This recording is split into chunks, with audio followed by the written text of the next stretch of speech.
snap. All right, I've got a. Anybody play baseball on this group? You baseball player, Skip, come on up here.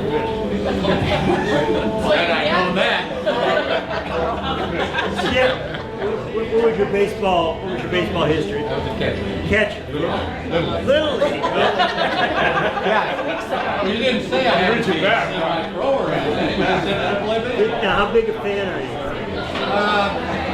Did you watch in St. Louis? No. Hey, I'm talking, folks. I don't know. Quiet, please. So Skip, I'm gonna let you throw out the first pitch here. All right. All right. So, Pick a person. you ever go to the Pistons game or Michigan game when their cheerleaders are throwing stuff and you're waving your hands hoping to get it? Here's a chance. Skip Sims. There you go. Is going to throw the first pitch out. So if you want this, wave your hands. Go, go, go, go. Who wants it? All right. Enough names. Oh, all right, thank you. Who got the first pitch? Who got it? Where is it? Skip threw it so hard it went to the floor. He's the last row. All right, I'm gonna have to throw another one. This is in honor of my great friend George Morey, who unfortunately passed away this week. And George was the star pitcher, the star basketball player, the beloved athlete of Ferndale High School. State champions 1963. So whoever gets this, ready? In honor of George. Thomas, for you. Up. You got it? Stand up. Stand up. Introduce yourself. I didn't know I had responsibilities. Yeah. Good morning, everybody. My name is Mac Dobson. Client of Rob's in the past. I live here in Ann Arbor. I work for a company in Chicago called Bergmann Capital.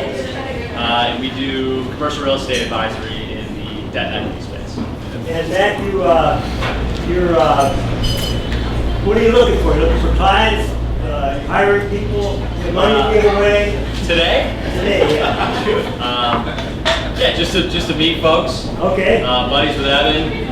Okay. Rob, obviously. And the son of the well-known Steve Dobson, mentioned that. So let's see the similarity in the looks, although you probably don't want to be pointed out in that direction. I love you. You look a lot more like your mom. I do. So if you pass that to somebody else who would be embarrassed by my instructions. Thanks for embarrassing me, Rob. I guess I asked for it. Just throw it wherever. Who wants it? Who wants it next? Got it. All right, stand up. Stand up. Who are you? Kris Tompkins. All right, Kris. Our introduction. To get up there. Introductions. I spent the last 30 years of my career working for General Motors in Delphi, corporate finance. And Hold on, just read. How many ex-auto execs types do we have? Quite a few, I know. All right. Congratulations. Welcome to the world of startups, right? And I'm ready to start my next career. All right. GM said thank you very much, and in December they pushed me out the door. All right, so who does he need to meet? Who else is in that same boat? Who else is in the same boat? All right, 3 of you right there. I have some friends. You guys going to network later, all right? Yes, sir. Thank you. What are you looking for, by the way? I'm looking for a finance position with a startup or a smaller company. Unfortunately, you're competing with your fellow mates here, but that's okay. That's okay. Maybe we'll go in together. Yeah, maybe it's form a company. Yeah. Get that big GM pension you have, and just starts out. So thank you, Rob. Yeah. So who else would you like to pass it to? Who else would like a shot at this? Stand up. Wave your hand if you want them. Nobody wants to.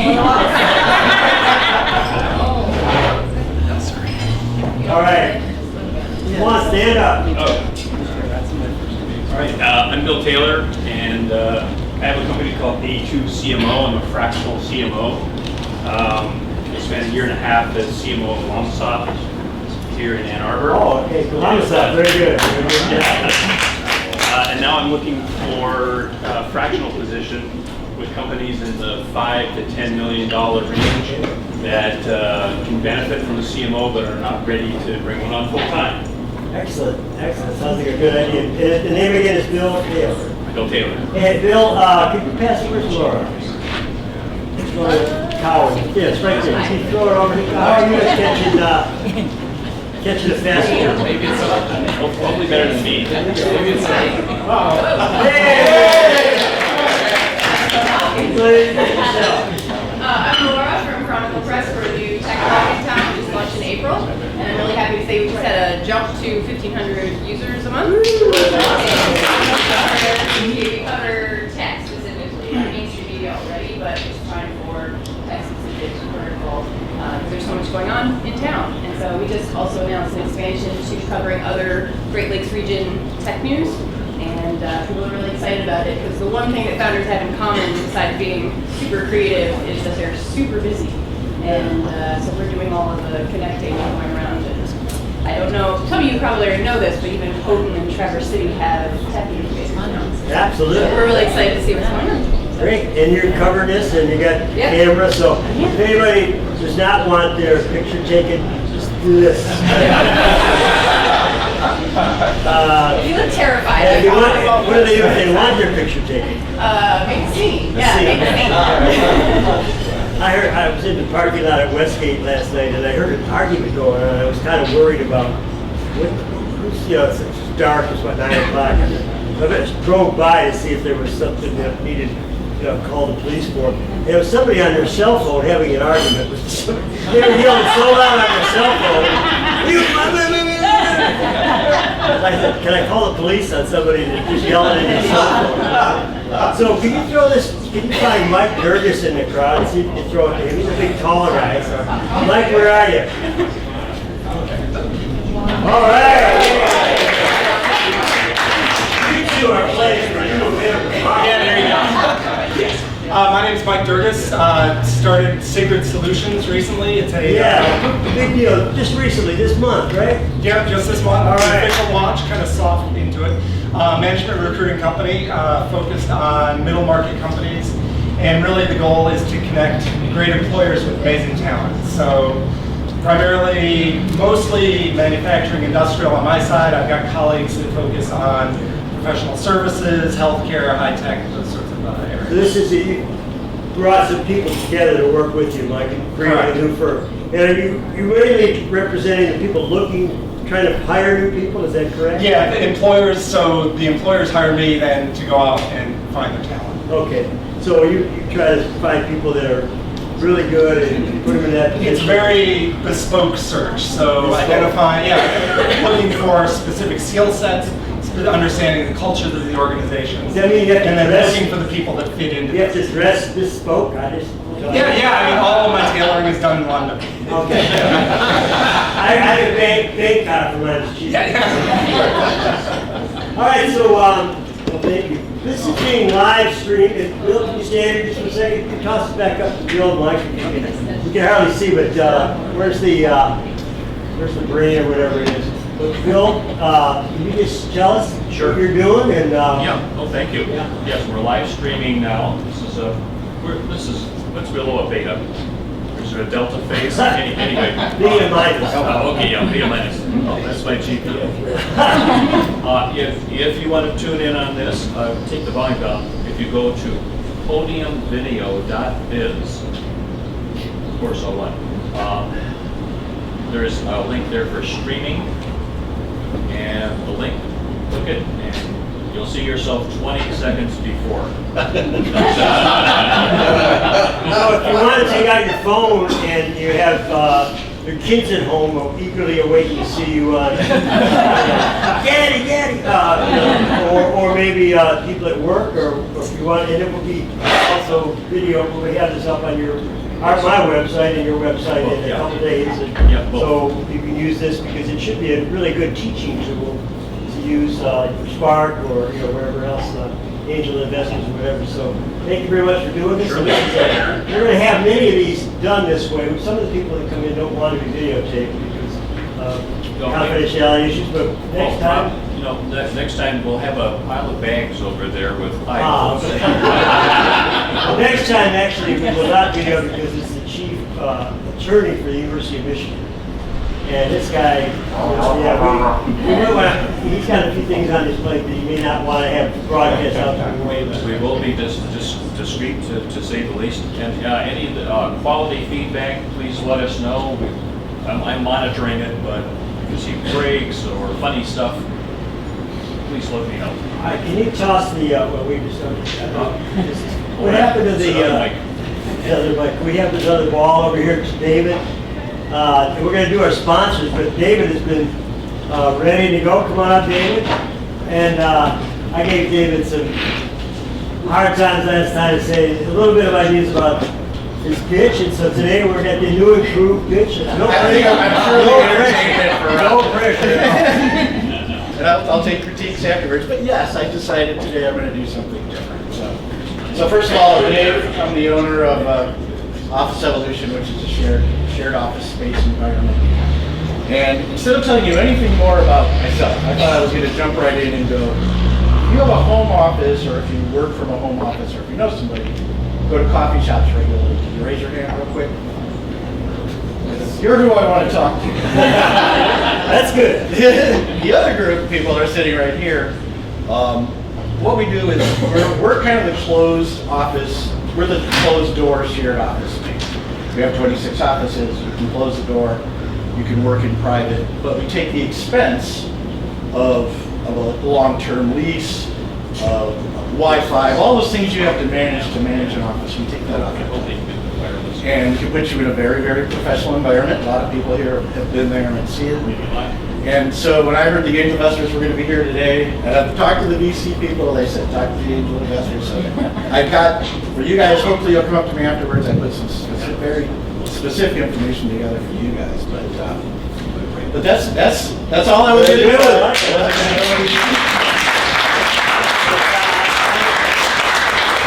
Corner of Eisenhower and State, high area, right? The new downtown is coming here soon. Yeah. They put in the buses and everything, and we're all set. Yeah.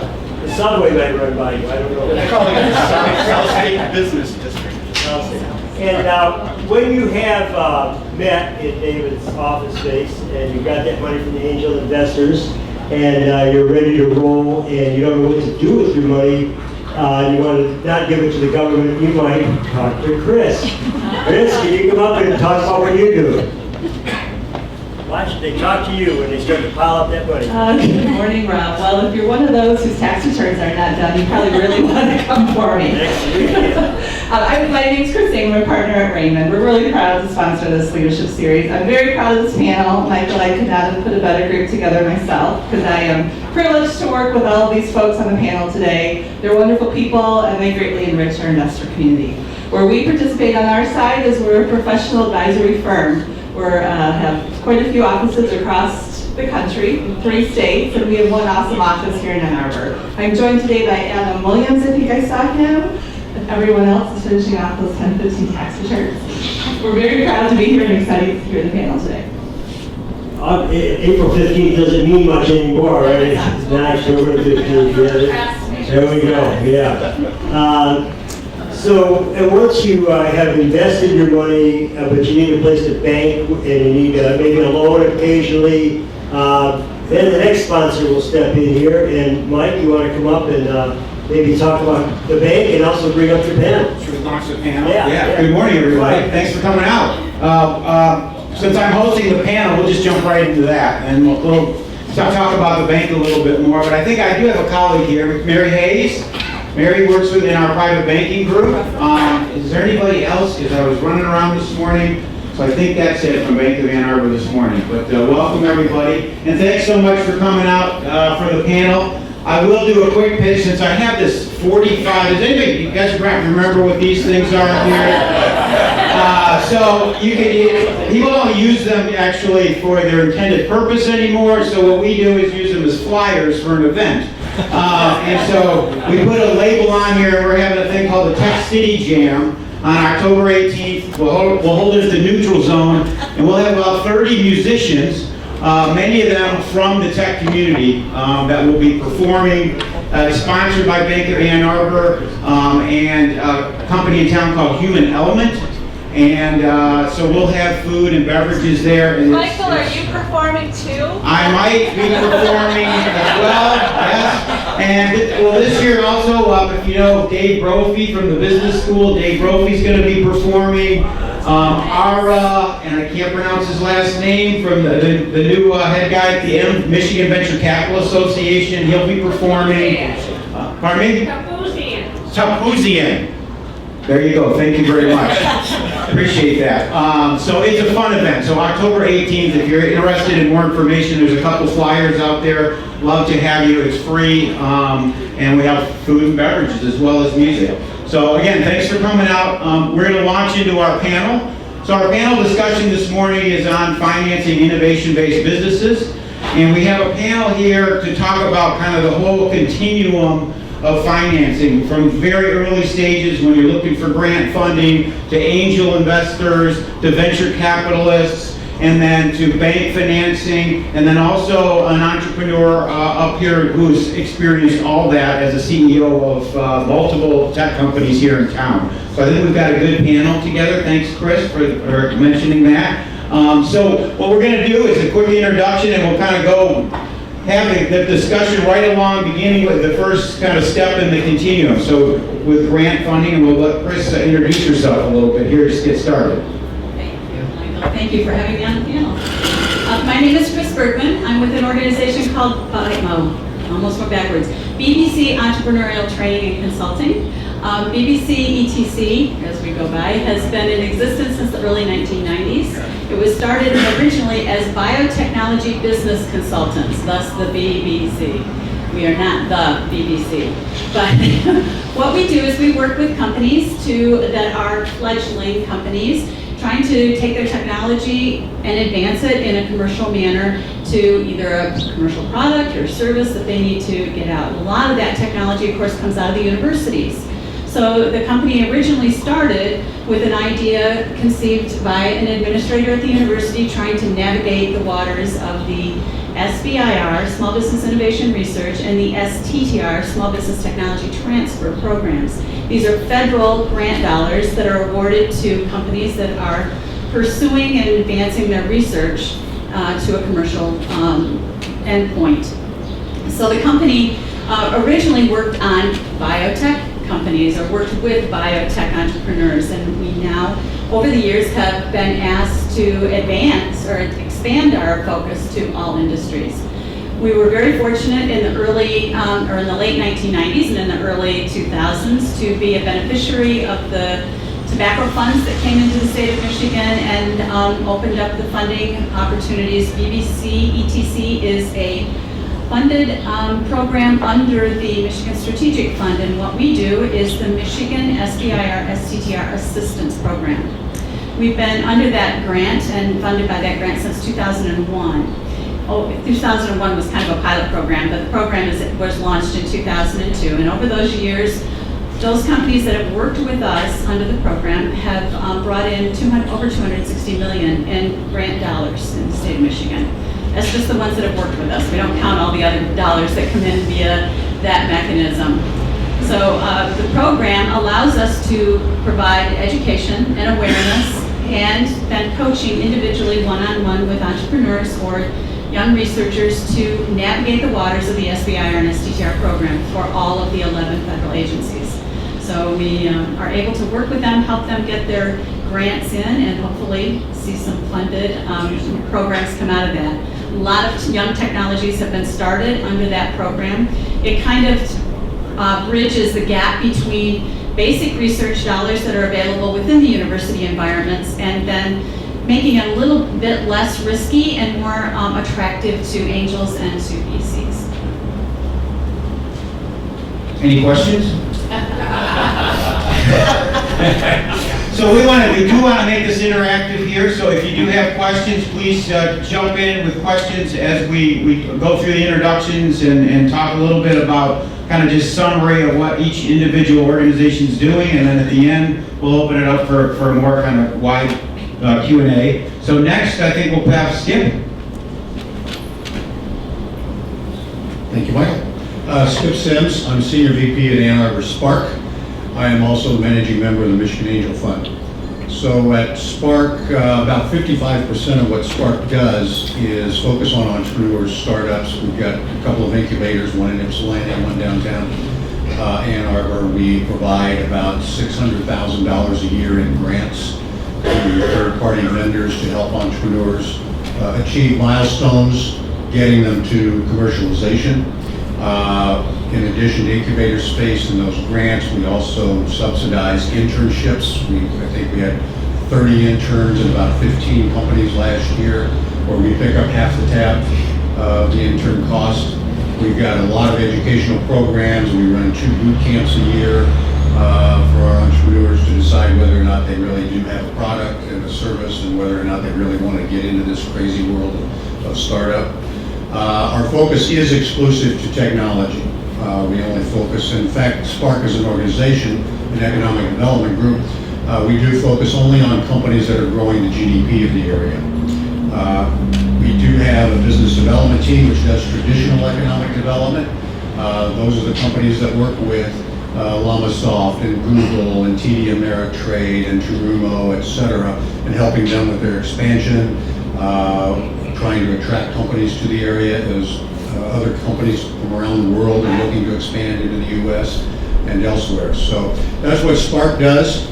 And then my focus kind of has evolved over the years and become much more toward finding capital for our entrepreneurs. What we found back in the early start, because we just started in '06, we were spending a lot of time and resources getting entrepreneurs on their feet, companies up and going, maybe getting a couple of first customers, but then when they were outreaching or trying to find the capital to grow, it wasn't here. And we were losing companies. We were moving out of state to where the capital was. And so we've been putting more and more emphasis over the past several years on trying to get more Michigan capital available for you, entrepreneurs, to grow your businesses and to grow them here. And thus the Michigan Angel Fund was created. Spark started that in 2011 because, quite frankly, it was the one missing link in the whole ecosystem. The state of Michigan has done an awesome job. I often have told people that if you really wanted to start a tech company anywhere in the U.S., Michigan was the place to do it because the infrastructure was here. You had organizations like the BBC and others to help you grow your business. But we run into a wall when it came to capital. And the state did take a short time, and they put a few $100 million into venture capital to grow our venture industry. But then, which unfortunately happens in government once in a while, they get a program going and then they pull the plug. And so our venture industry had a great spike. We grew for a long time, and now we're heading back down because the state's no longer a limited partner in these funds. And it's become tough for our VCs, and Devin can speak to that, trying to raise capital.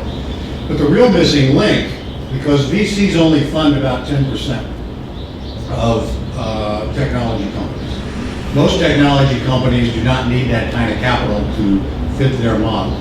And so it's the angels, it's individuals, you and me, high net worth individuals that are providing the capital for most tech companies who only need, $500,000, $2 million, $5 million to really become successful. And so we focused on that because there really weren't that many angels in our state 10 years ago. And so our focus is now turned to trying to get more folks engaged as investors and really consider investing in startups as a legitimate asset class in your overall portfolio. Your portfolio no longer exists, I'm sure, of 60% stocks and 40% bonds.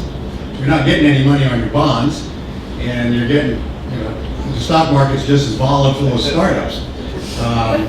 And so, people are looking for other assets to invest, and more folks are discovering that startups are a legitimate alternative to consider as an investment vehicle.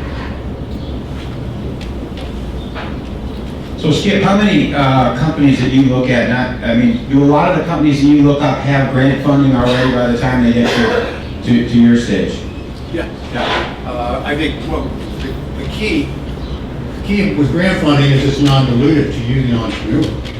And so one of the things that I started including in my presentation is to encourage entrepreneurs to bootstrap as long as you possibly can.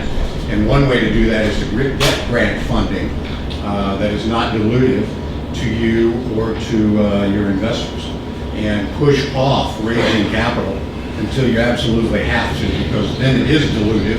And by the way, then you also have a boss. So those are two things you need to remember when you start raising equity. Right. Skip, can I just ask you a question? If you could maybe say step 1, 2, 3, 4, 5, somebody's starting a business in terms of, once you start maxing your credit cards, what's next? I'm not against you maxing your credit cards necessarily. I'm not a big fan of you dipping into your IRAs though. But there's a reason that the term starting your company out of your garage, or basement, is legit. I mean, a lot of entrepreneurs do that still today. I mean, that's where I'm starting my business, in the bedroom or in the kitchen or the basement of the garage. Continue to do that as long as you possibly can. Save that money, bootstrap, and then friends and family come along. But grants are federal grants, but there are other grants. And again, another reason to be in Michigan. There are grants available in the state. So who would you go to to find out? Is that where you go to Kris? Well, you go to Kris if you're looking for the federal grants, for sure. But if you're looking for other kind of grants, you go to smart zones that exist. There's about 14, 15 of them around the state now. You can go to the SBDC. They're running a state-funded grant program, modeled after ours, as a matter of fact, for $5,000, $10,000 to help you hire somebody to achieve a milestone. So the SBDC is a good source. Your smart zones are a good source. That's where I begin. Network, network, network, always. And you never know who you're going to run into. The other thing is, as an entrepreneur, you never know when the person you're talking to may very well be an angel investor. And so... Look at me or what? Yeah, I'm looking at you. I mean, you can talk to Rob, and Rob's got $1 gazillion there, and you may not be aware of it, so don't take it for granted that he doesn't. And he may be your next investor, but friends and family are a good source of that early capital. And then you're going to, through networking, you're going to find angels. And of course, the angel community's grown quite a bit in the past couple of years. We've now, I think, 4 new angel groups have started up in the past year. They all have websites. They're easy to find, easy to search for. So it's growing, but we still have a long way to go. What's the typical size of investment for the Michigan Angel Fund? Our particular group, unfortunately, I'm going to say this is unfortunate. We're probably one of the largest in terms of the dollars that we'll put into a company, and we'll range between $250,000 and $400,000 into your seed round, your first round of equity. That's not a lot, quite frankly. I mean, that's a lot of entrepreneurs are raising $1 million. So you're only 35% of the way there. You've got to go find other investors to make up that difference. So angels are starting, and that's one of the things we're also trying to facilitate is collaboration with all the angel groups and share, because we've got to syndicate. The entrepreneurs got to syndicate their rounds. If I wanted to be an angel investor, I want to put money into an angel fund, and I don't want to look for an individual company, but I want to, maybe that's what Evan's going to talk about, but how much of my gazillions do I need to give to the minimum to get started on becoming a member of that? I'll give you ranges. I think that it's realistic to probably think in terms of taking 5 to 10% of your assets and put it at risk. I wouldn't go over 10. 5's kind of a comfortable number, whatever that is. And think of it in terms of investing it over several years, not all at once. You're not going to do this all in 1 year. And then the smart way to go about being a successful angel investor and getting significant returns for your money is you've got to create a basket of investments. You don't invest in just 1 or 2 companies. You've got to invest in 10 to 20. You've got to be in it for the long term. These are not liquid assets.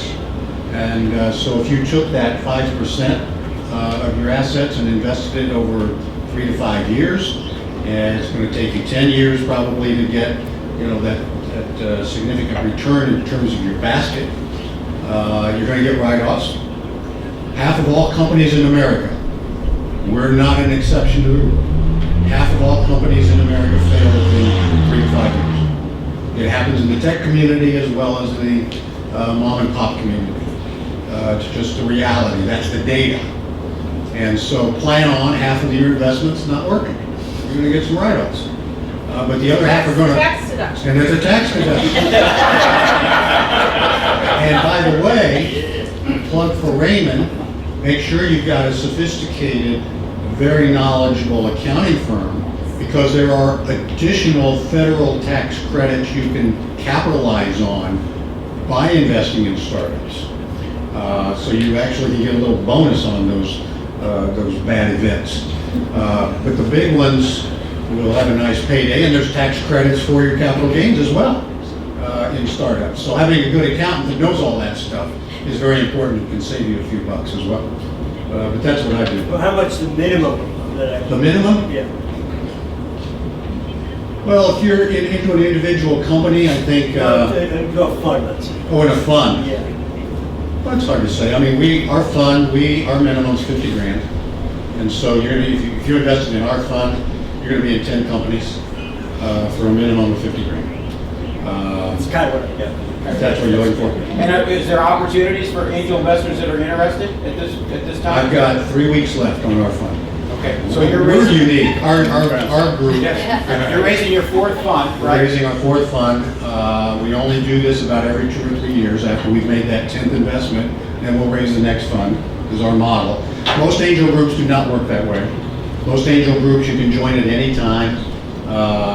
And what you're really doing with those, as opposed to investing in a fund, you're agreeing to an annual dues or payment or some kind of participation, a couple $1,000 a year, and then you're also making a commitment to invest a minimum amount of money, let's say $25,000, $50,000 a year, into at least one company. Oh, I see. Okay. So it's not just the beginning. That's the norm. That's the normal kind of angel group model. Yeah, I'm not sure if you're ask this question or just to Kris. I don't want to dominate the time. It's all right. Fucking money. It's maybe for Kris, but did that come out of a retirement account? Can those funds come out of a retirement account? Is that a tricky question? No, there are. What's tricky about it, and I don't take IRAs or if you want to invest in our group through an IRA, I'll say no. And the reason is, if your IRA or 401k is in the traditional Schwab, Fidelity, Vanguard accounts, they will not allow you to invest in this asset class. So then what you got to do is roll over a piece of your IRA into a company that will take you and manage your IRA for you and do give you permission then to make an investment in an early stage company. But that's an additional fee that you're going to have to pay to manage that. It is complicated. It's complicated not just for you, the investor. It's complicated for the company, in my case with a fund, Devin's case with a fund. It's complicated for the fund managers, so we just don't go there. Yeah. All right. Thank you. Hey, just to back up a second. So, Kris, what's the kind of normal size that somebody's raising through the grant type programs that you look at? So the SBIR's TTR program is a multi-phase program. The first phase is called phase 1. Second phase is phase 2. Phase 3 is no funding. If you have to raise capital, you're on your own then. So the phase 1 average is anywhere from $80,000 to $300,000 to $350,000, depending upon the agency that you're working with. So some are smaller. And this is just a short project timeline, 6 months to a year, to prove feasibility. And then you would compete for this next phase, which is phase 2, where you could go anywhere from $750,000 to $3 million. It just depends on the agency again, on the project. Okay, great. Okay. Question, Dawn. So I just want to offer a little piece of information people may not have in this group about non-dilutive grants. I'm on the board of the National Center for Manufacturing Sciences, which is located down near Law. And NCMS has a lot of good contracting vehicle capacity, particularly for people who are working in the mobility startup tech area. And you might want to consider contacting the people there who work with the National Advanced Mobility Center that is in this area, and might give you one more information, or if some of the Yeah, people. the name of the agency again was, Don? Well, NCMS, National Center for Manufacturing Sciences. Just reach out to me and I can.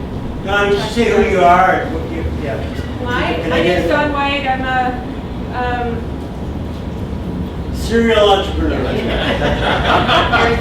wouldn't say that, but I would say I'm working on I've worked in manufacturing technology forever and ever, more than I care to admit, and I'm working right now on a startup to provide connectivity to legacy manufacturing equipment so that people can get them onto their enterprise solutions. And through work I've done with NCMS, I've actually raised almost $1 million in grant money for this company, and I'm working on some more. So NCMS can be really helpful, and they've got a very low effort, high speed contracting vehicle, and I'm happy to help people here connect their companies with them. Great, thank you. All right, we'll ask Evan Ufer to take the microphone. All right. Hey, good morning, everybody. Evan Ufer. I'm a partner at Plymouth Growth Partners here in Ann Arbor. Born and raised in Ann Arbor, and happy to be back. My wife and I moved back about 5.5 years ago. When I joined Plymouth, I want to piggyback on one thing that Skip said before I forget about it. You mentioned a 10% kind of threshold for the number of companies that actually should go raise capital from an angel group or from a venture capital group. I think it's a really important stat. That means there's 90% of businesses that probably should not, and it doesn't mean that they're bad. A lot of folks say, well, some VC said this wasn't scalable, or some VC said that we should change our model to more of a recurring business model. It's nonsense. The reality is there's lots of great businesses. Not all of them should go raise capital. And the best capital you can possibly get, the most non-dilutive capital you can possibly get, is customers. Customers pay you for your services, and you don't have to give up any of your company. And owning all of your company and exiting or selling your business that may be small, having 100% of a small pie is a hell of a lot better than 8% of a pie twice as big. So I think it's an important point, and just because someone tells you that your business is not fundable or scalable is not a reason not to do it. So not everybody should come talk to Skip. Not everybody should come talk to us. So my background,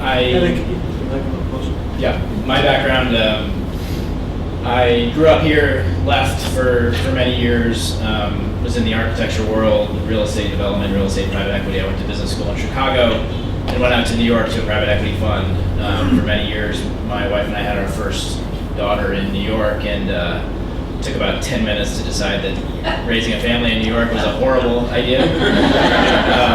So I was lucky enough to know some of the Plymouth folks for many years. Ian Bunn, who many of you probably know, one of the founders of the venture capital ecosystem in Michigan, is and was a longtime mentor of mine. I was lucky enough when my family was considering moving back to the Midwest to reach out to Plymouth, and Plymouth was in the midst of raising its third fund. So I moved back middle of 2014. Our third fund was a $60 million fund. These are committed capital funds. So like Skip's fund, we go out to a whole number of different groups of people. So high net worth individuals, family offices, institutions, pension funds, insurance companies, Blackstones in our most recent, everybody from kind of the people in this room to giant institutions invest commitments into our funds. We deploy that capital into growing businesses with the goal of helping those businesses grow and exit and monetize so that we're paying back our investors, call it 2 times their money net in an 8 to 10 year period. That's our goal, and if we do that well, we can go raise more money based on that track record. And so we deployed our third fund from 2014 through 2017, and we raised our fourth fund. That's a $71 million fund that we had the final close for in February. So we're in the midst of deploying our fourth fund today. What we do is find businesses that oftentimes have come through some of the grant funding, some of the angel funding, who have succeeded, hit a certain kind of revenue threshold and number of customers and strength of business and strength of team that are in that 10% that kind of deserve funding to go scale.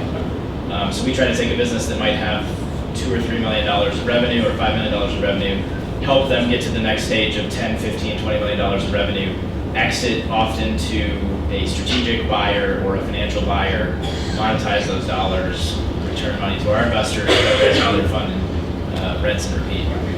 So we've been doing that for a couple decades with a good amount of success, and we're building our track record, and about halfway through deploying our fourth fund, probably going to be in the market to raise our fifth fund middle of next year. More than 3 weeks. More than 3 weeks, and we're not fundraising today. So.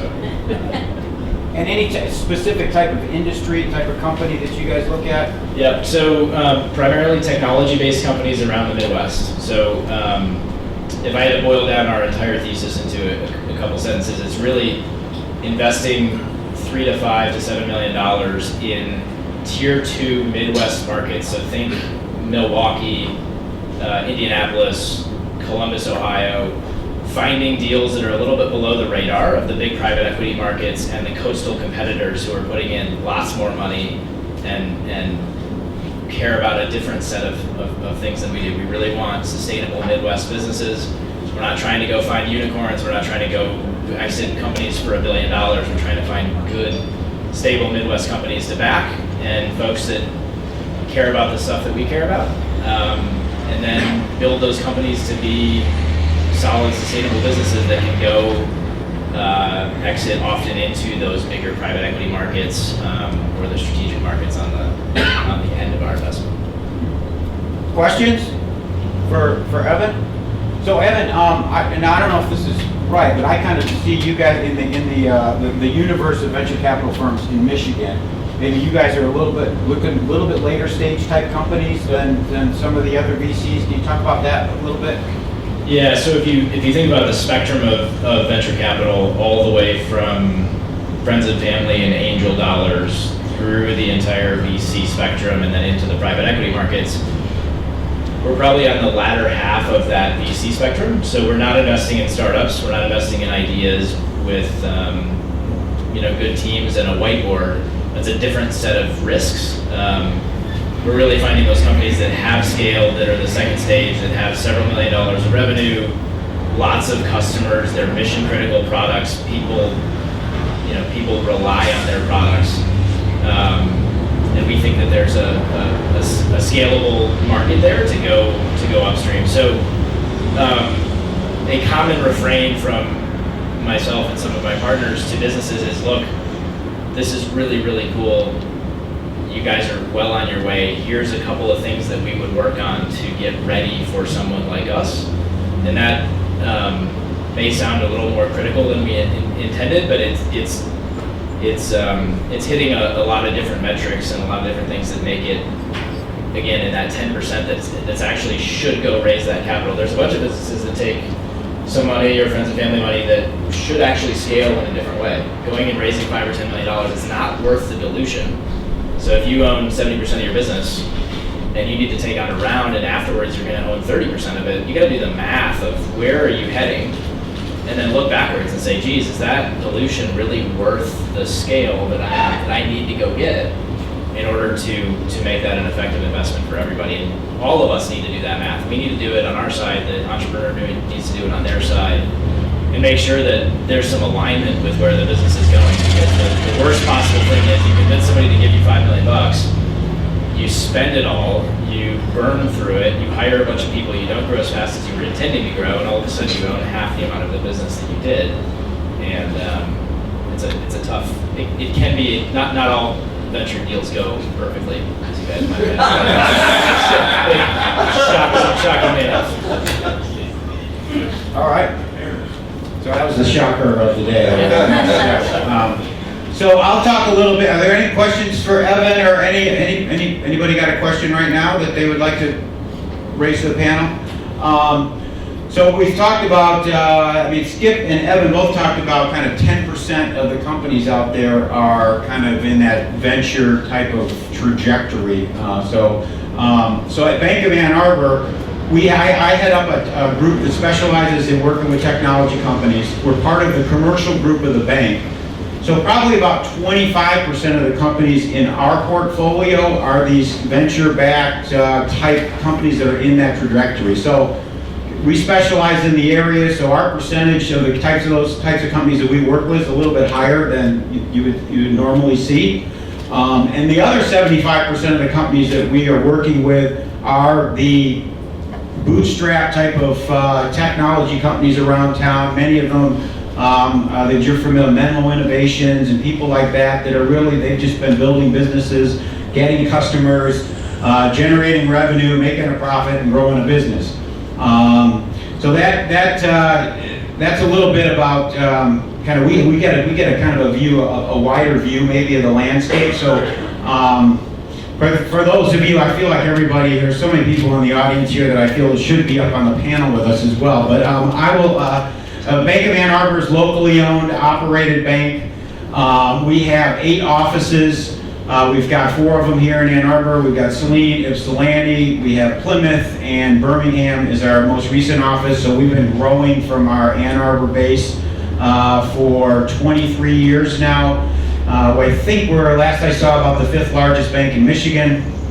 And my group, I started my group in 2002. So I am in year 17 now of my 5-year plan. So I had been in banking out on the West Coast. I grew up here and came back, and I had been doing my own kind of consulting work and working with businesses and stumbled across Bank of Ann Arbor, and they were just so well positioned to try to start a technology-focused group in the community in Ann Arbor that was really the center of that kind of activity. And in a community really within the Midwest that was really starting to take off and become a center for this type of activity. So one thing led to another, and I ended up with a full-time job at Bank of Ann Arbor 17 years ago, and it's been great. So I came back here, I had a 4-year-old and twin 2-year-olds, and now they're all like grown up and in college and working, and it's really been great to be back home.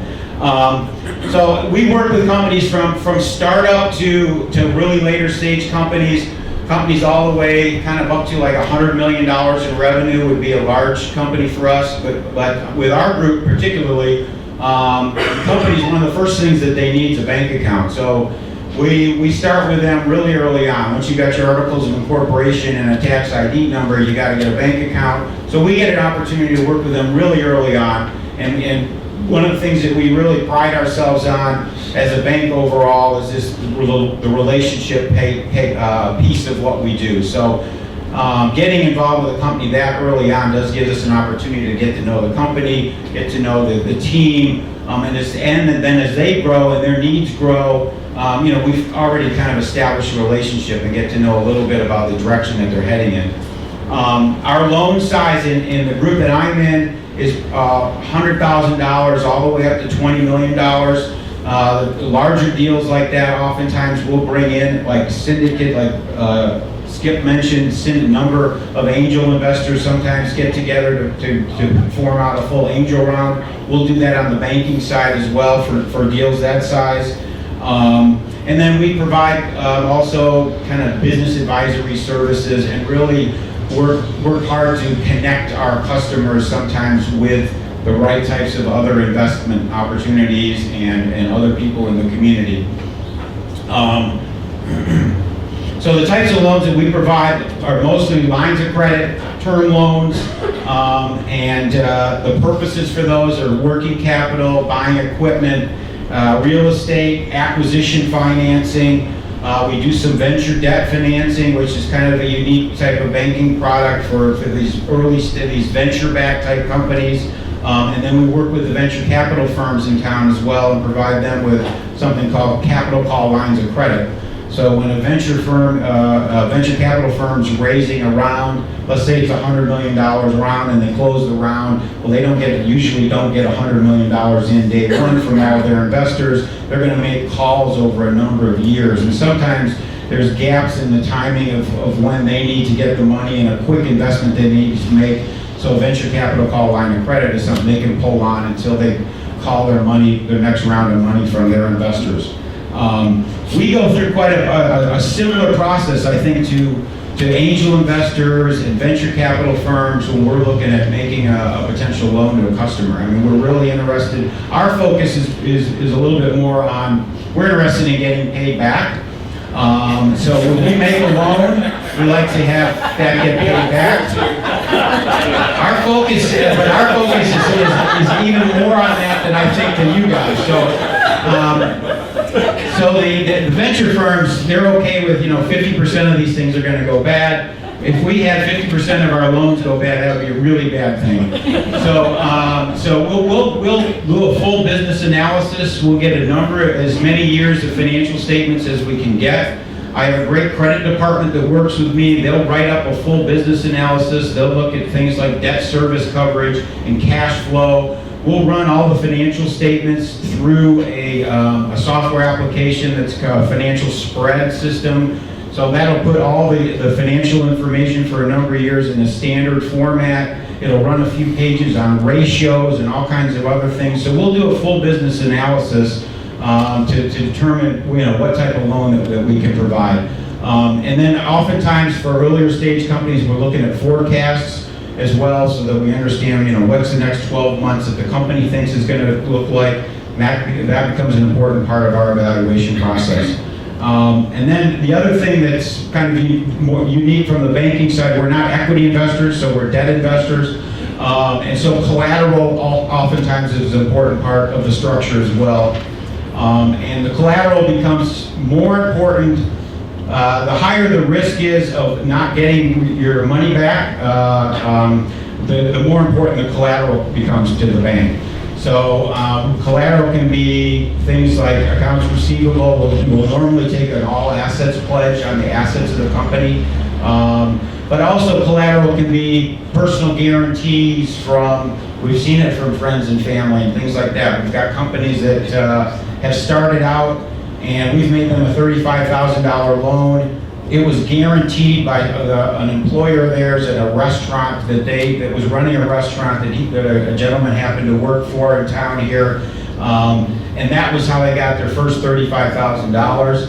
And now, we have great stories, since we've been doing this now for 17 years in my group, great stories and success stories like companies like that where they just started out with a $35,000 loan guaranteed by their old boss, and now they've got a great tech company in town and doing really great things. So those are really exciting stories for us to kind of help out with.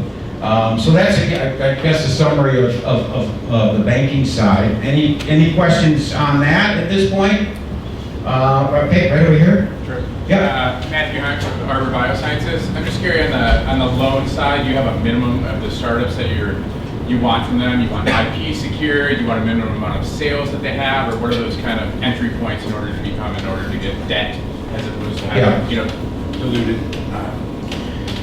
The IP security is usually not that important for the bank. That's something that it's hard to file on. And then there's a number of different dials, if you will, that we can adjust on, looking at like what stage the company is at, and can we lend to them? What's the size? What's the collateral? There's examples of us lending. Again, we're not going to lend millions of dollars to the straight startup out of the garage generally.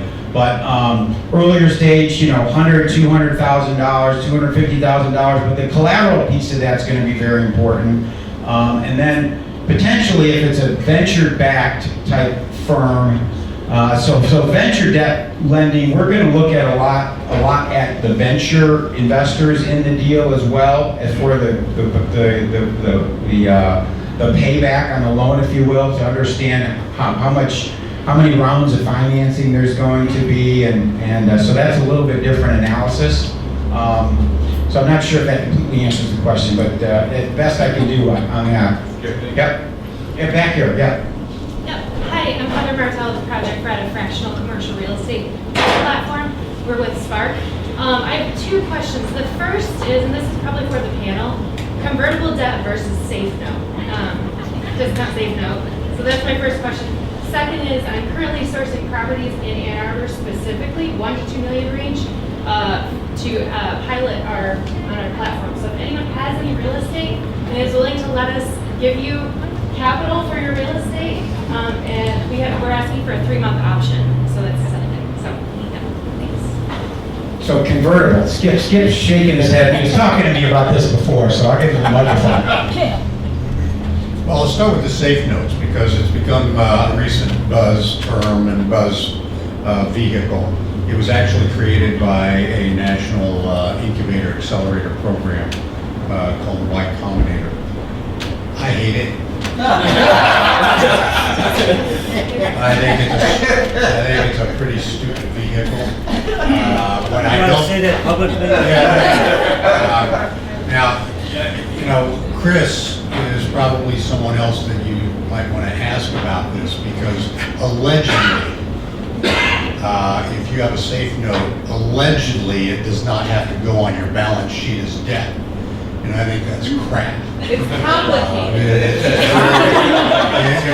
It's more complicated. Keep your life as, your life's complicated enough.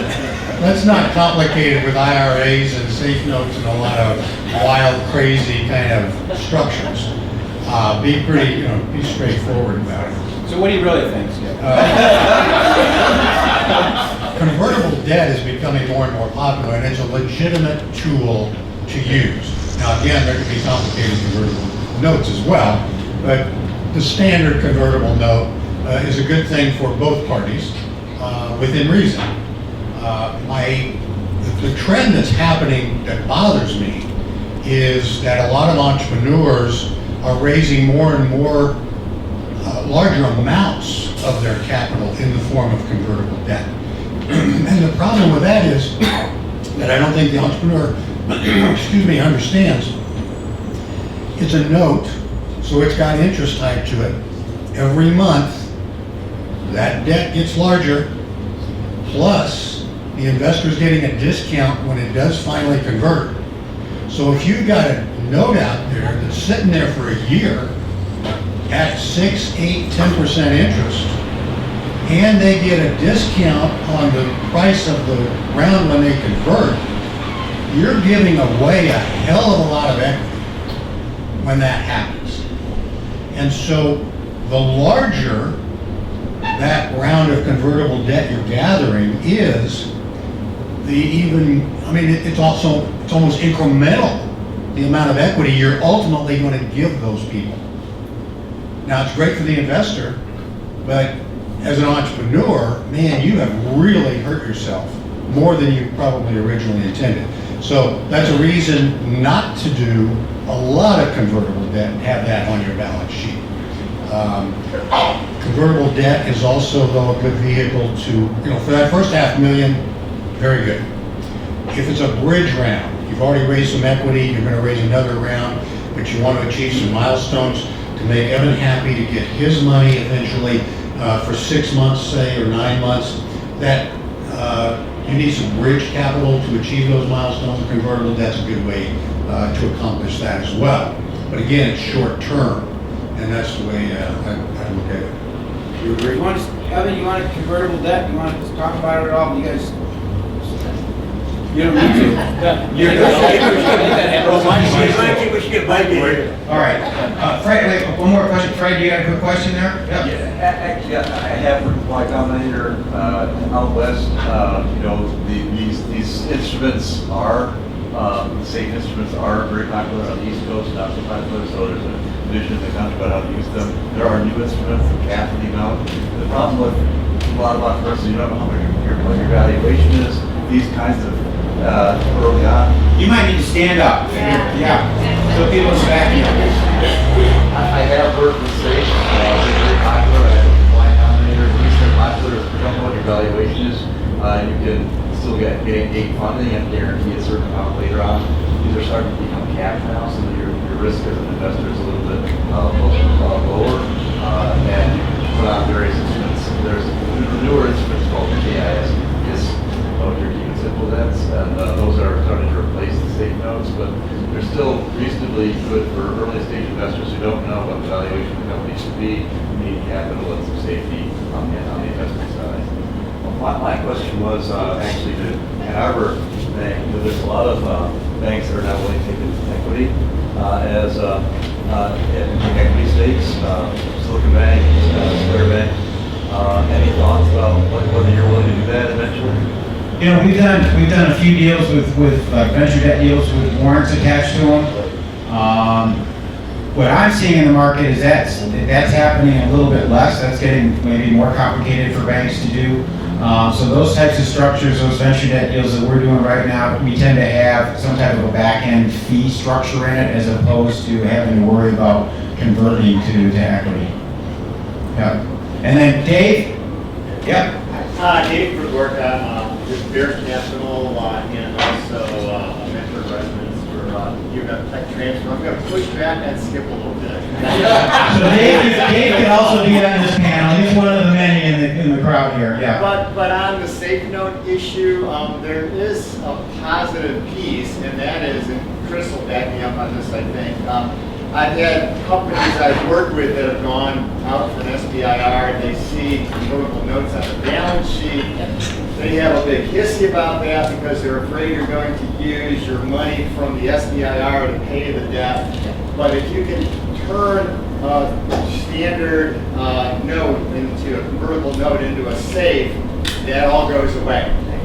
So that is one benefit of the safe, even though Skip doesn't think it should be off the balance sheet. They're off the balance sheet as far as the feds are concerned. And then my last company I was working with had freed up $750K for them. Otherwise not received. So just a kind of. I'm not sure what Kris you're referring to. This one and that one were both shaking their heads.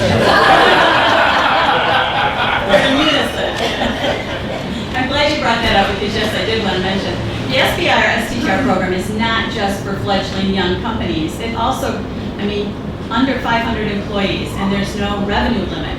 So for any company that's doing R&D, mid-range and larger companies even that are doing R&D, they have to be careful about the debt that they incur because the feds do look at your debt to income ratio before funding. So especially agencies like National Science Foundation, they're very cautious and do a lot of due diligence on that. So using mechanisms that will keep it off the balance sheet are not a bad plan in that regard. All right. Okay, yeah, no, with all due respect to the rest of the panel here, we'll save the best for last. So Mike is a successful entrepreneur in town. Many of you know him. So he's going to be able to speak from the entrepreneur's perspective about this whole financing spectrum and how that all works. So take it away, Mike. So I'm the guy here that always asks for money. In fact, I was looking last night, I was just thinking about this, and I think everyone here have either asked you for money or gotten money from you, or used your services to get money. So my background, 26 years, serial entrepreneur, on my fourth company. So the company I'm CEO of now is Genomenon. We're connecting the patient's DNA with all the sequencing going on right now. We connect patient's DNA with the billions of dollars of genomic research that's been done every year. We're doing that for two markets, two purposes. One is to help doctors accelerate diagnosis of rare diseases and cancer, because both rare diseases and cancer are diseases of the DNA. So in a way, we're playing a key role in saving babies and curing cancer on the clinical side. And then we're also laying out the genomic landscape for pharma companies in the development of precision medicine. So the company is 5 years old, spun out of the University of Michigan. And we're off to the races right now. We actually have gone through 2 rounds of seed financing. We have 2 SBIR grants. I'll walk through a little bit of the challenges there, what we've done there, and we'll talk about Kris's superpowers in that area. And we're off, right now we're just starting to look for a Series A round at Genomenon. What I thought I'd do is I'd start back because of the 4 companies that I've either started or run over the last 26 years, every one of them has been financed differently. And I thought I'd start with my first company and kind of just walk you through the different companies. So Steeplechase Software, Steeplechase Software, we started in 1993. That company was started in the basement. My basement, we started with about $30,000 that the founders all chipped in. One of the best ways to actually finance a startup that we didn't talk about, and I didn't do this, I quit my job and started a company, but all my other co-founders stayed employed while they were working with the company. It's actually a great way to, if you can work 2 jobs, right, work on your startup, but get paid by somebody else to do another job, is a really key way of getting going. And so we were able to extend the runway, really get going that way. Ultimately, we ended up raising about $10 million in that company, and it was all through angel investors. So remember, this is 1993 through 1997 that we were raising the money. There wasn't a lot of venture firms in town. There were 2, and they both said no. So we did have some debt. We took some bank debt on with an acquisition that we did. We acquired a company called Arbor Automation. They used bank financing to finance the receivables, and then they had some contracts coming in to acquire the equipment they needed to do to deliver the projects. And we ultimately sold that to a multi-billion-dollar company a multi-billion French conglomerate in 2000. And then in 2001, I went into a venture-backed company that was started in the go-go days of 2000. So it was a U of M spin-out. It raised $5 million. The investors were Nokia Venture Capital, Siemens Venture Capital, Arbor Partners. Yep, thank you. Arbor Partners had invested in the company. They raised $5 million. In 11 months, they spent $4.5 million. They had a $500,000 a month burn rate and $550,000 in the bank when I got there. So that was a turnaround, needless to say, right? We had, dramatically cut back stats. The world had changed, right? From having a business plan on a napkin, reading up to raise money, to people really asking hard questions. Need to do that. So we cut the staff. We won contracts with Nokia, Siemens, and HP, and that allowed us to go out and raise more venture capital. We brought in another $8 million and then $3 million. Unfortunately, we were in the telecom security space, and back in 2002, 2003, the telecom market completely evaporated.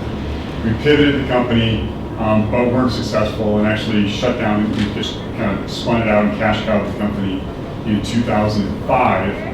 And then in 2008, joined another company in town called Online Tech. Completely different business model. We ran data centers. We bought a lot of servers. We were doing cloud computing. Very capital intensive. We had 4 owners of the company, so all kind of angels, proprietary owners in the company. And we were doing a lot of debt to finance the capital, because when you're going out and building data centers, right, and buying $2 million generators, you don't want to pull that out of venture capital money. It's not very effective, and you can't get loans against generators because something happens, somebody can sell those assets, right?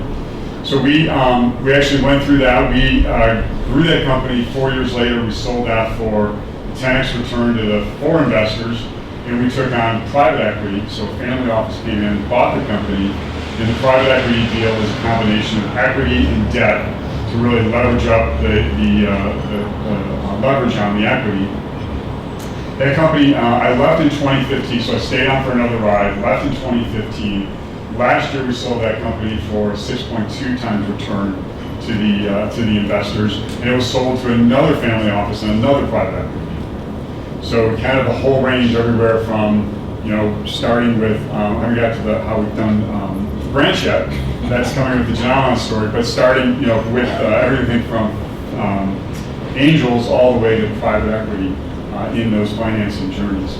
And then with Genomenon, starting 2005, I joined 3 years ago, and the ecosystem has really changed in Ann Arbor over the last 25 years. Now you can go, and we had a lot of early funding from within the university, because the company spun out of the University of Michigan. We got accelerator funds out of Spark. We had angel investment groups and seed venture funds invest in the company in both stages of the company.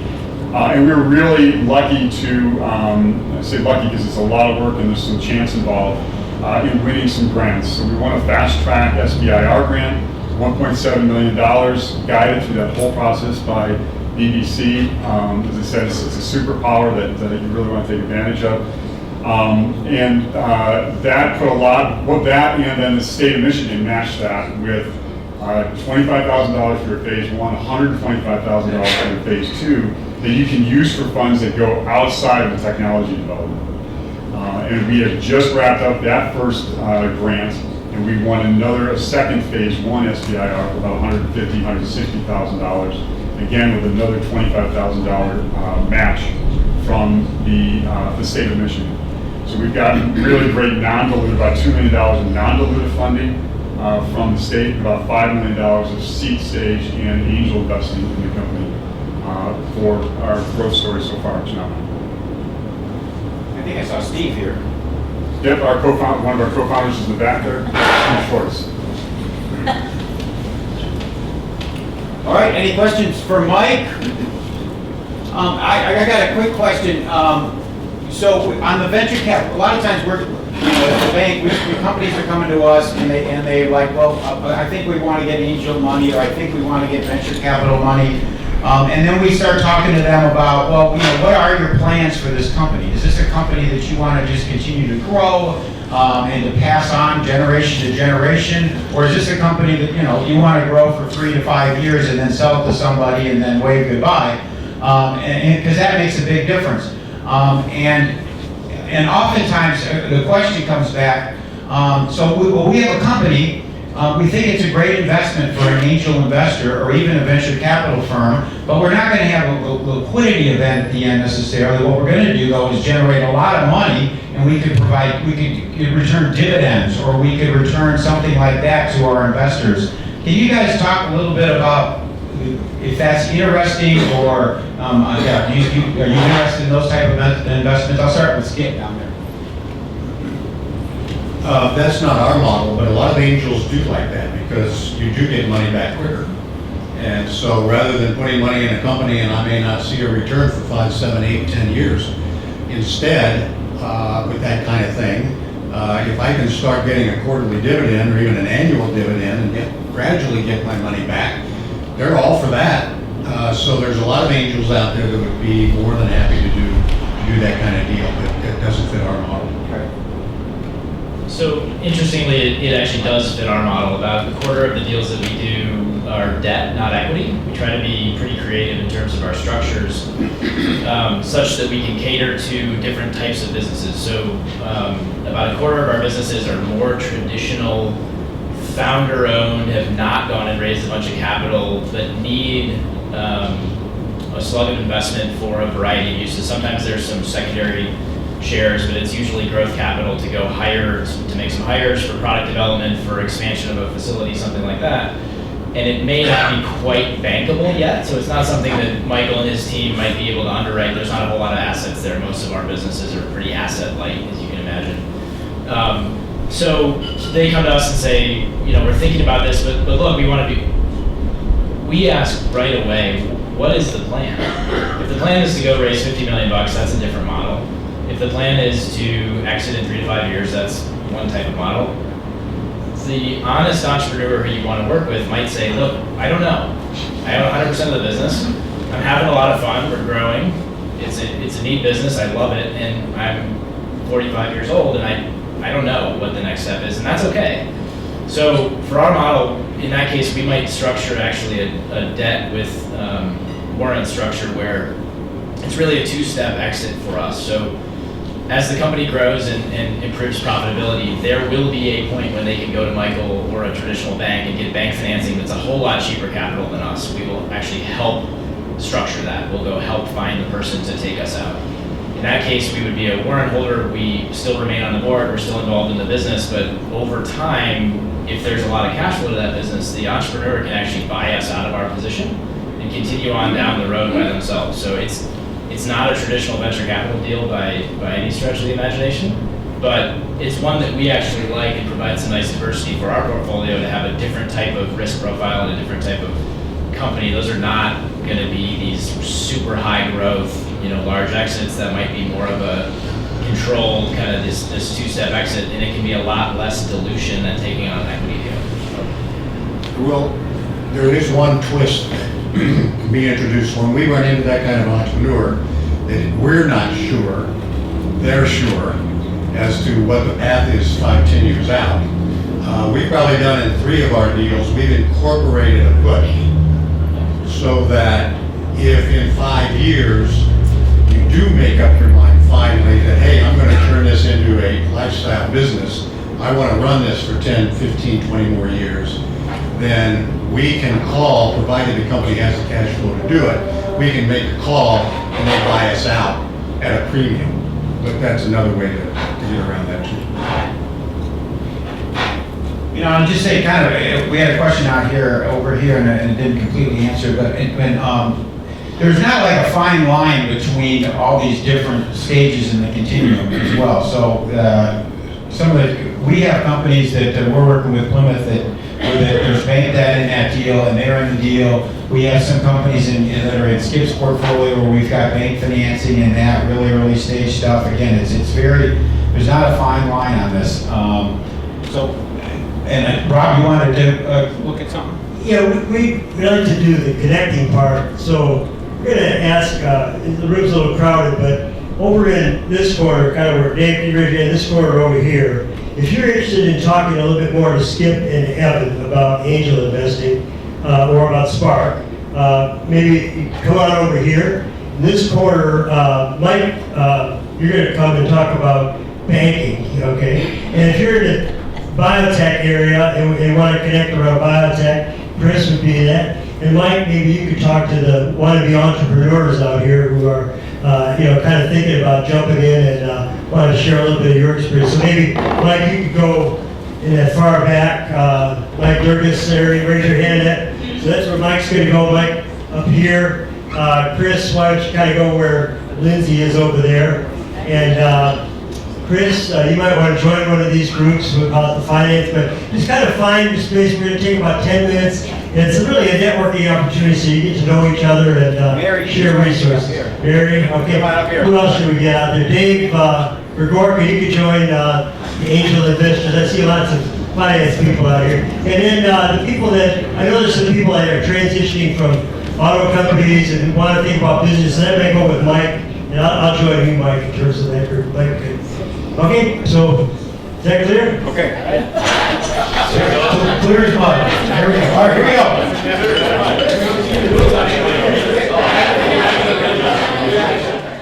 All right, please take some seats.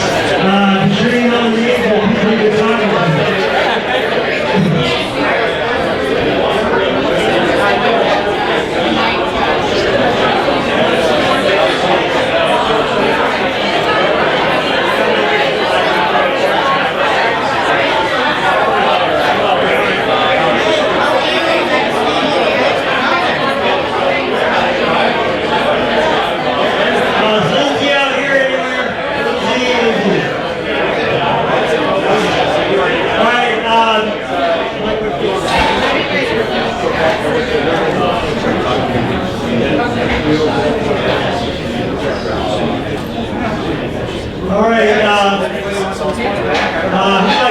All right, Kris, want to report back on what you're finding out? Mike, come on back. We're going to report on what you learned.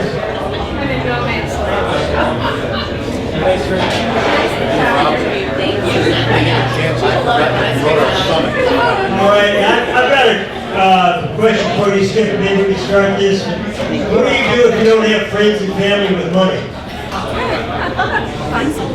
There's another F out there called fools. There are people out there that, that are more than happy to make investments just based on your personality. I guess what I'm asking about is more underprivileged in society. How do you help people get to the point where they can fund? Yeah, they got ideas, but they don't have the resources or the family network. Right. Well, that's where the whole kind of ecosystem where the SBDC and the startups and accelerators and incubators can help. You can go there and find a welcoming, friendly face that will give you some friendly advice and suggestions. Evan said the most important thing of everybody up here, and that was the single best way to get money is to make a sale. Go get a customer that's willing to pay for your product.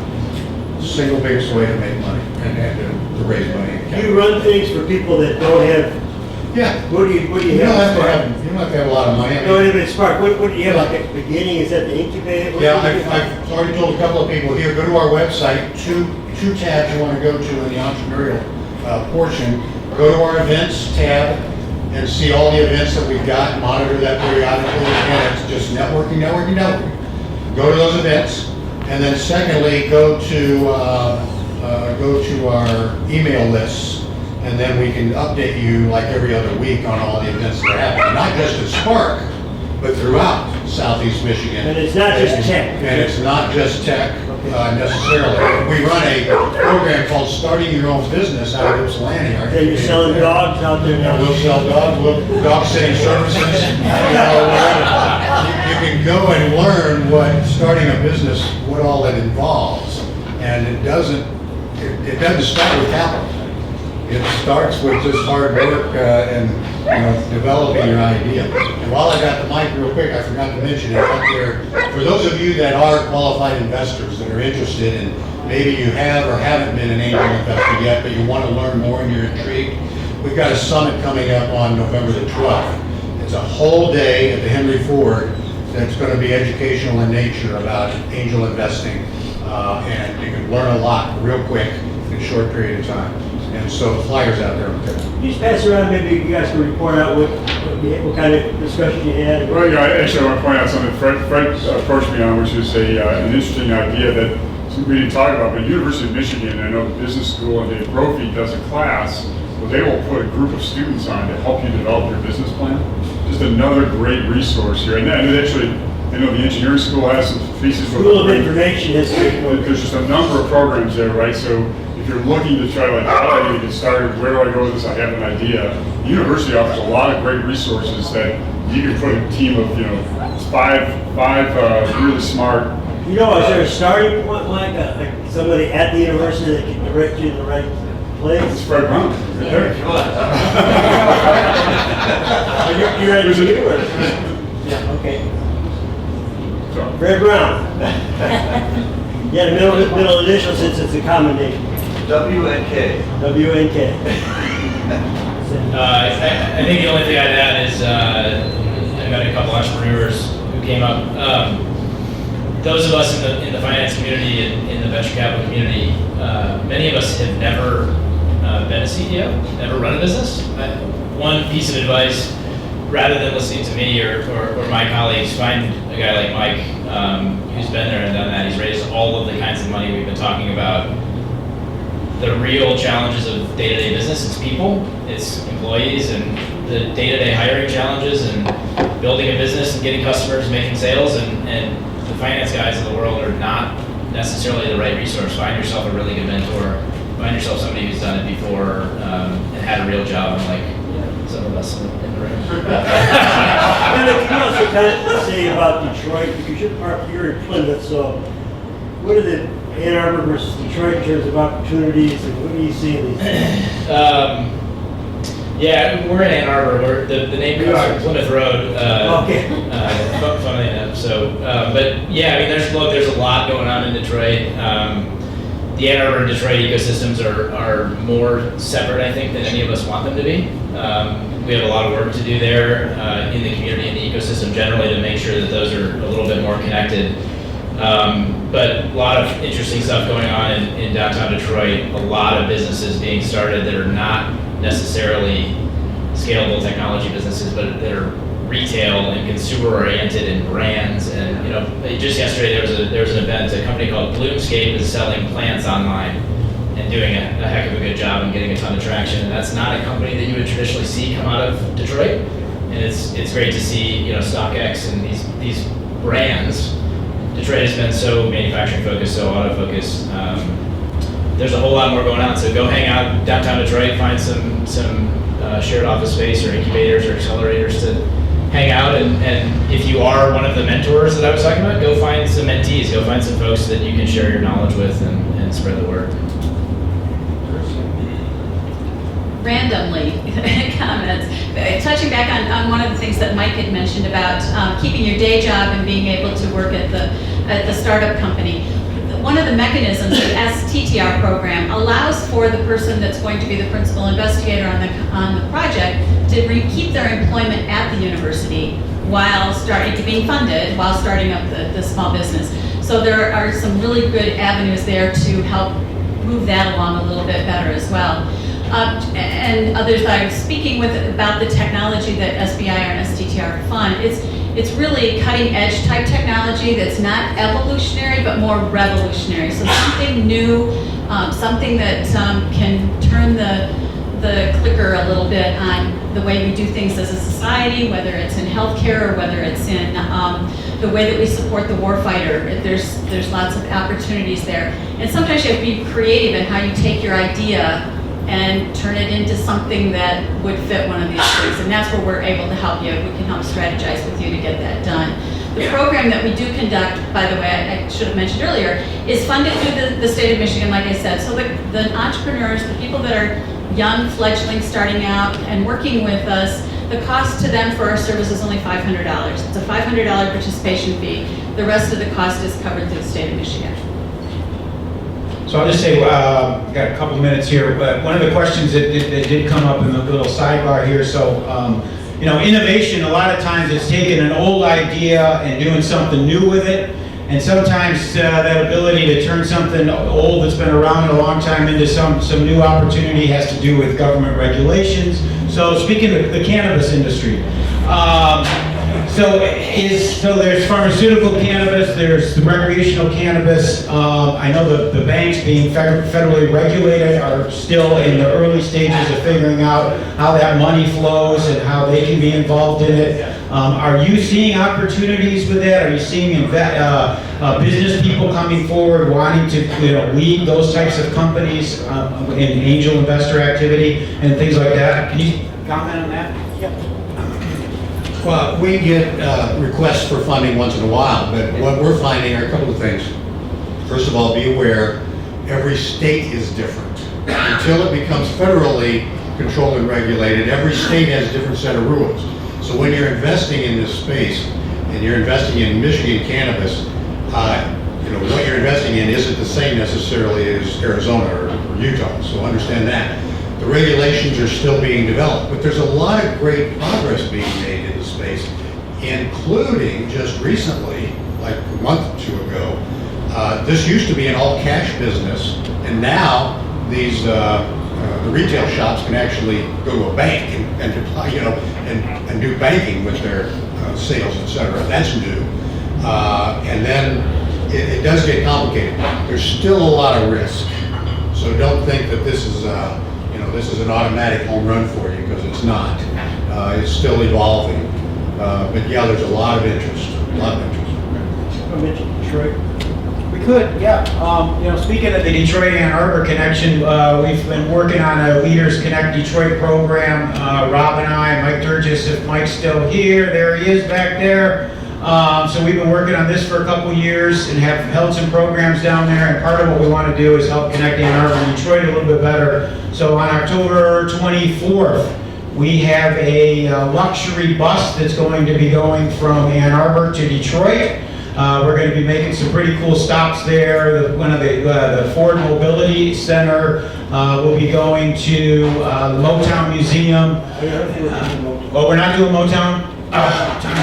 Next time. Next time. All right. Well, we're ending at Eastern Market with a lunch and everything, and these are kind of all these will be tours, kind of back of the office tours, if you will. And so that's October 24th, and Mike Durgis back there can give you more information on that if you're interested in signing up for that. Well, I want to thank the panel, and by the way, just as a special treat, they brought $250,000 cash. And if you look under your seat, you will find everybody's looking at this. I might be joking, but you might want to look just in case. And again, I'd like to thank everybody. Skip, you're a good portal into Spark. I mean, if people want to have a conversation, I know you guys are all busy, but you do a fantastic work here, and hopefully we can bring you back in a year or so and see the progress it made. I know there's people out here looking for the companies to start. And where's Gus? Gus is in the back. He's a professor at the University of Michigan. He's got a startup that he's looking for a CEO. So maybe you could, if you want to know somebody that's looking for an opportunity, talk to Gus. Anybody else have an announcement out there? Anything coming up that we need to know about? Mike, you got the Tech City Jam. Yeah, you're gonna play the 18th. We'll be back here November 8th with a special opportunity to talk to Tim Lynch, who's a executive vice president at the university, one of the top 4, and he's the head of legal. So there's a lot of very hot issues about admissions and the Me Too issues and all these kind of things going on. And he will be talking about what it's like to be a leader in that environment these days in higher ed. And then we have a really special event on December 4th, which I've added, and that is Wayne Baker, who many of you know, professor at the university, studies reciprocity, and he's launching a new book, and he's going to launch it here in December. So you all come and hear about his new book and his new company, and we'll share on that. So let's give them a big hand. Thank you very much. And please feel free to hang around in the room. I have some more coffee. I don't know if there's any pastries left, but we will we'll see y'all in. Yeah, I do have one event, Rob. We just started the A2 Biosocial. We just had the. Come on up and they'll say that. We'll get you on video. All right. Get your makeup on. Yeah. Thanks, Rob. Introduce yourself. Thanks, Rob. Hi, Matthew Himes with Arbor Biosciences. We just started the first A2 Biosocial. It's happening the first Tuesday of every month. Bring together the biotech community, hopefully tie in IT as well as that, as we're dealing with big data, machine learning, and AI and everything on that front. So it's 5 to 7 for the next 3 months. It'll be at the Pretzel Belt in the basement. We are getting sponsors. There's a taco bar and refreshments, complimentary, which is fantastic. So definitely please stop by. Thanks. And I want to make a prediction: Michigan 17, Iowa 7 tomorrow.